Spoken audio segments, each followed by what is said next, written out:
journaliste. On va passer chez Maïmouna pour la troisième et dernière question de ce volet. Maïmouna, jox naa la kàddu bi. Merci beaucoup. Monsieur le Président, dañuy wax ne quand la politique va, tout va bien.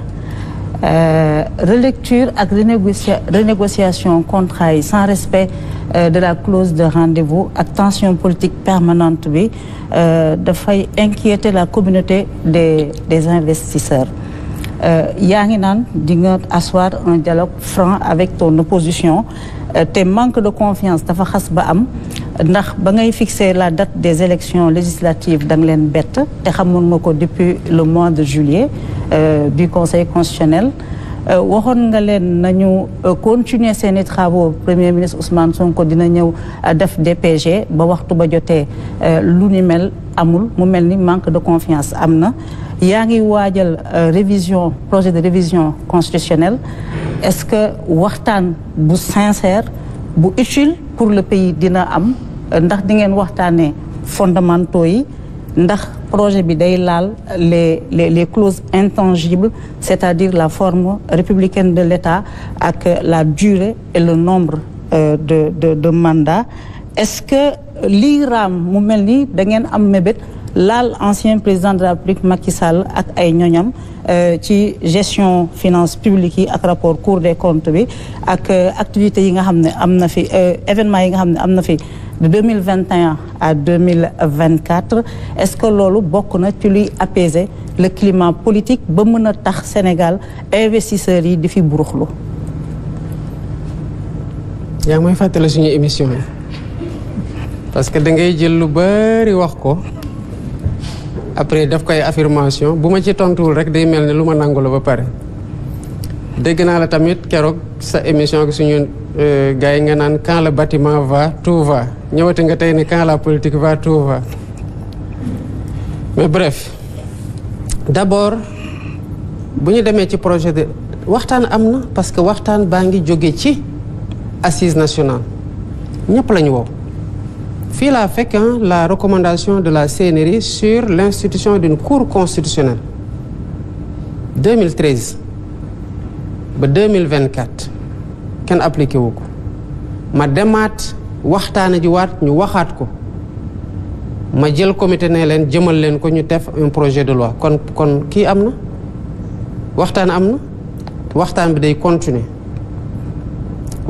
continuer parce que projet bu ñu tëgg nii ba ñu jox ma ko du projet boo xamante ne rek dem ciy waxtaan ak ñaar ñett ci sama langue dem yóbbu ko assemblée ñu majoritaire ñu voté ko wala ñu woote référendum puisque ñoo leen ëpp doole ñu dóoraat leen constitution bi jàll non parce que loi bi gën ci loi mooy loi boo xamante ne nit ñi dañu ko nangu parce que associé nañ leen ci wala parce que boog jël na en charge seen aspiration ci lañ koy gën a yomb respecté donc waxtaan boo xoolee sama gouvernance de concertation la bi may woote assise di woote dialogue dara xewul ci réew mi parce que je crois aux vertus du dialogue en temps de paix fii nag liñ fi xamoon mooy dañuy créer problème yu rëy di woote dialogue wala sax yenn saa yi bu ñuy dialogue fekk na am na ku ñu kambal ba pare man nekkuma ci loolu rupture de confiance naka la mën a amee d'abord opposition man dem leen di comprendre des fois may seetaan télé kenn di wax dara ki ma nekkal di ma ne ko non mais en fait ñii ci réew mi lañ bokk te lii rek lañ ci am nag lii lañ ci am de mais liñ ci am nii dañ leen koy nangul renforcer leen ci pour ñu mën ko exercer parce que même bu ñu d'accordul ak ñoom responsabilité la ci ñun ñu fexe ba ñoom seen xalaat ñu mën ko wax ci jàmm ci njekk ak ci teggin dara mën leen ci bañ a fekk. Ma main restera toujours tendue envers l'opposition et envers toutes les parties prenantes ci réew mi parce que dañ ko bokk te mënuñu ko pàccu fokk ñu pencoo ko kon ci loolu laa nekk moo tax boo xoolee question yi may adressé par le dialogue mais am naa majorité bu tax ma kii de ma réformer de dem jàll assemblée nationale mu nekk loi ñu promulguer ko commencé ko appliquer ku ko wàcc yoon ñu def ma loolu je suis en train de discuter sur la renégociation des contrats Maïmouna am na lu xew récemment presse bi wax na ci benn cas de contrat yoo xam ne ñu ngi ko signé le 26 mars 2024 pour renouveler une convention qui doit expirer le 23 février 2020. yow yaa ngi dem boo ne xamoo kuy ñëw sax ñu mën a wax mais kiy ñëw xam nga ko ndax woteel nañu ko fal nañ ko xam nañ Bassirou Diomaye Faye le 24 mars 2 jours après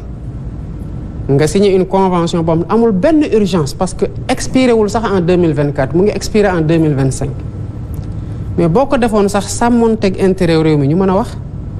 mais cette convention là dañu ne d'abord dañ ko renouveler 25 ans ce qui est interdit par le code minier de l'UEMOA et par le code minier de 2016 bu ñu interné mais bu nekkoon dañ ko ne sax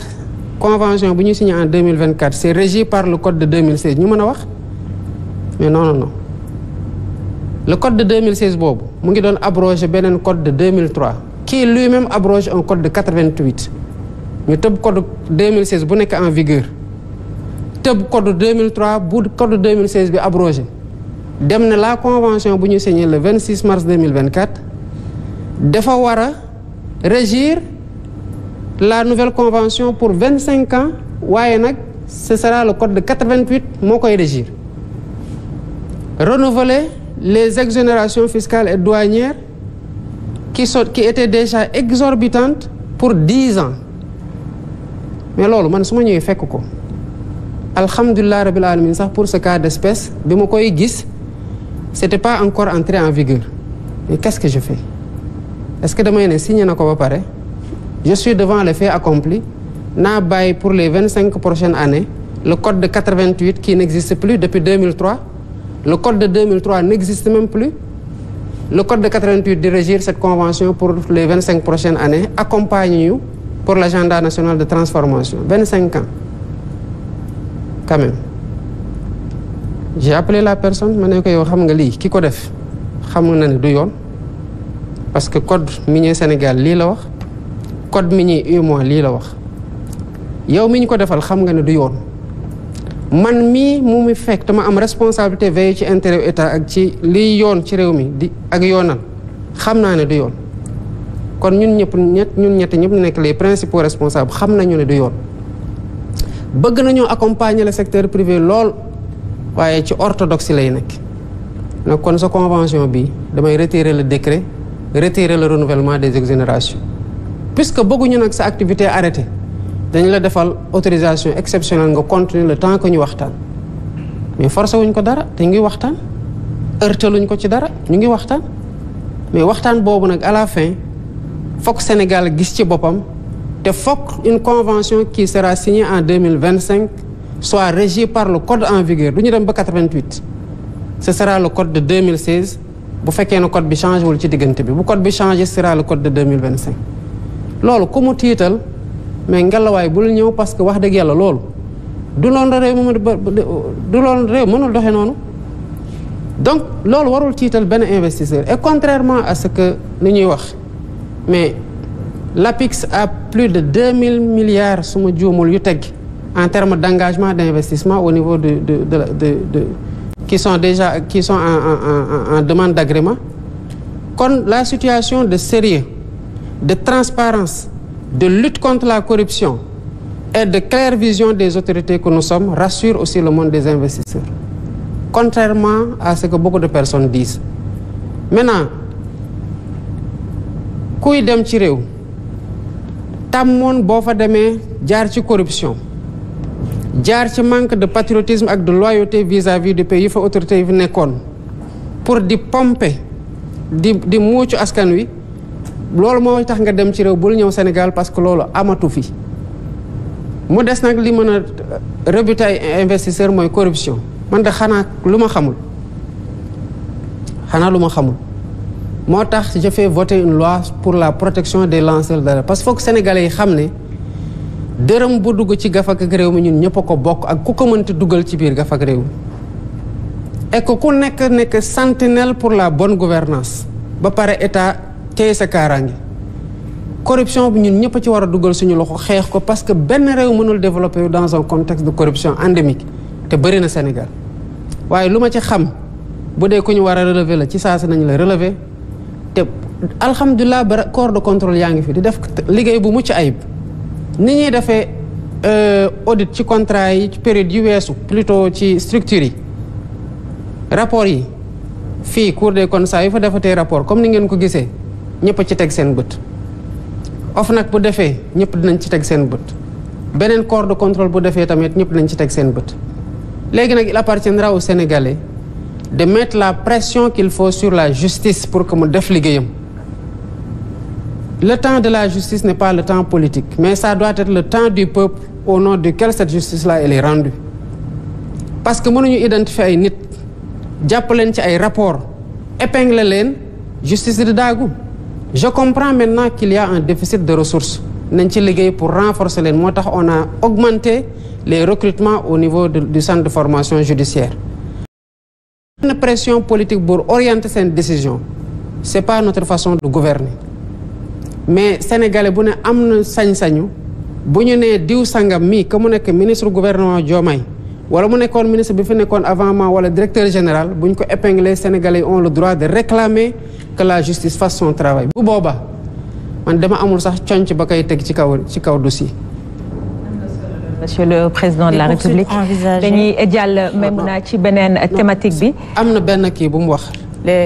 mais ku nekk benn question la amoon Monsieur le Président. Oui, mais c'est déjà posé. maa ngi ñëw noonu. C'est dans la formulation de la question. On glisse. C'est important sax que je réponde parce que loolu moo taxoon may def l'observation sur nu mu poser question bi. Parce que justement heureusement que mu relancé parce que bu relancé wul woon nit ñi seetaan mën nañ jàpp ne que ni mbir yi di demee nii ñu ngi dem songi ji Macky Sall parce que loolu la wax naka la mbir yi di demee mbir yi demeewul nen ni ñuy demee ci pour yow di ko demee pour beneen ministre wala beneen DG noonu lañ koy demee pour man di ko demee pour keneen ki fi nekkoon ak ñiy waaj ñëw bu dee yoon a ngi def liggéeyam ci réew mi man xooluma ku fi defoon ku fi deful nu mu ma jegee nu mu ma jegewul man ni mu koy rappeler tout le temps man rek a waat ci biir Sénégal yëpp ne damay respecter yoon te pourtant dañuy wax nul n'est censé ignorer la loi ñëpp war a xam yoon tënku ci waaye yow waatoo ne da ngay respecter yoon man maa ko waat su ma ci yemoon sax man dinaa mën a gérer sama bopp xëy na xanaa ma tarxiis mais dama waataale ne dinaa fexe ba ñeneen ñi tamit respecter yoon gis nga ci respecter yoon boobu dafa am ñu gérer pendant 12 ans assumer ay responsabilités war a rendre compte d'accorduma ci réew moo xam ne bu ñu jàppee un opérateur privé ci lu mu warul woon def ñu jël ko tëj ko bu dee homme politique bi la ñu naan c'est un règlement de compte politique alors que homme politique yooyu ils ont fauté wala ils sont présumés après avoir fauté yoon rek mooy wax gannaaw bu rapport amee parce que même rapport doyul rapport ay présomption rek lay teg mais la personne reste présumée innocente ba yoon def liggéeyam lan mooy wane ne tey dans l'environnement actuel que ñu ngi dem song ji X wala Y amul par contre dañu am responsabilité morale ak historique ci dëkk bi nga xamante ne sénégalais yi gannaaw yàlla teg nañ ko suñu loxo muy lan lépp li fi xewoon ci yorin ak ci jëfin bu amee lu lëndëm dañ ciy teg torche ba mu leer sénégalais yi xam lan la d'abord luñ ciy doxalee yoon doxal lu mu war a doxal loolu protéger ma ci sama bopp lenn rek ay protéger nit ci réew mu sérieux mooy jub di jubal mais ku dëng nit mënu la protéger parce que tôt ou tard bu poussé dina la rattraper ku jubalul tamit tôt ou tard nañ xam ne sa ndëngate fan la nekk te dañ ko na la teguwaat s'il y a des choses yoo xamante ne ça a été fait et ça a été fait am na lu am c'est pas le lieu de dire que lii am na lii am na lii am na mais même ma xam na am na doyul je vais dire faites les enquêtes si à la fin des enquêtes ñu ne y a pas matière à poursuivre nu ma bëgg ñu poursuivre tamit damay ne oh bëggoon naa ñu poursuivre mais pourquoi on voudrait poursuivre quand la loi ne permet ou les faits ne permettent pas de poursuivre on ne poursuit pas c'est aussi simple que ça c'est pas man maay bëgg ñu poursuivre nit pour ñu poursuivre ko du man maay bañ tamit ñu poursuivre nit pour ñu bañ ko poursuivre loolu amul kenn kuñ ciy singali du ancien président Macky Sall pour qui on a beaucoup de respect malgré tout ce qui s'est passé mais on s'est fait des accolades le cœur vide me concernant ma jox ko avion bi mu dem umra ma ne ko boo demee ñaanal mu ngi ci leneen réew maa ngi dox donte nag xam naa ne am na muy def ci suuf mais toppewu ma ko je sais qu'il fait des choses je vois mais toppewu ma ko mais bu ko dara toppee ëllëg nag loolu du man digganteem la ak yoon la mais je ne me fais pas de fixette sur lui man li ma soxal mooy la mission bi ma Sénégalais yi jox yàkkamti ma ci lool te ma xam nu mu toll weesu lool ci jafe-jafe ak ay défis à relever ak espoir yi ñu nekk samay wagg loolu laa gérer pas X pas Y. am na solo lool donc lii mooy ndax képp pàcc bi dañuy jàll ci pàcc bi nga xamante ne la ñu jagleel démocratie juste